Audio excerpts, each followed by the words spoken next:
als ich spät noch bin gelaufen. Bundesterrasse zu der Auf gegen Hey.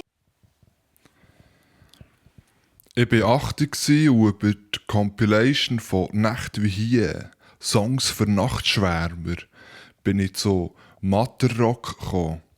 Ich habe also den Original Mani Matter noch gar nicht gekannt, wo mir meine Cousine hat die Zundhölzli-Kassette kopiert und geschickt.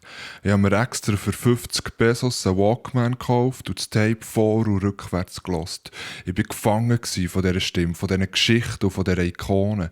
Die tiefe, langsame Stimme haben wir gedacht, ja, früher war das auch so gewesen. Von einem muss das Klischee mit den langsamen Berner ja kommen.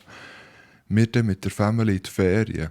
Im roten Nissan Pickup Truck mit Bär ein Lou Reed nach der anderen. Ich hinterin mit dem Walkman. Irgendwann wollte ich zeigen, was ich die ganze Zeit so höre und dränge dazu mal den Money reinzuschieben. Gebe die Kassette vor und sowieso ein bisschen Angst vor dem Urteil vom Vater und vor dem Matter auch. Play und ich gehe in Sitz. Die Kassette ist etwa doppelt so schnell. Die Stimme ist ziemlich normal. Ich lerne den Mani Matter das zweites Mal kennen.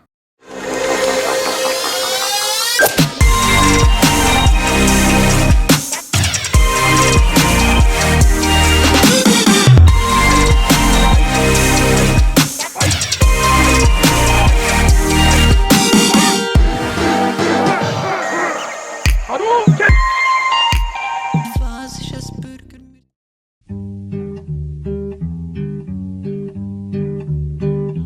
Ich habe ein Zündhölzli angezündet und das hat eine Flamme gegeben.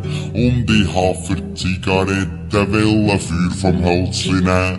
Aber das Hölzli ist davon gespickt und auf den Teppich gekommen. Gott sei Dank, dass ich es vom Teppich wieder fort habe genommen.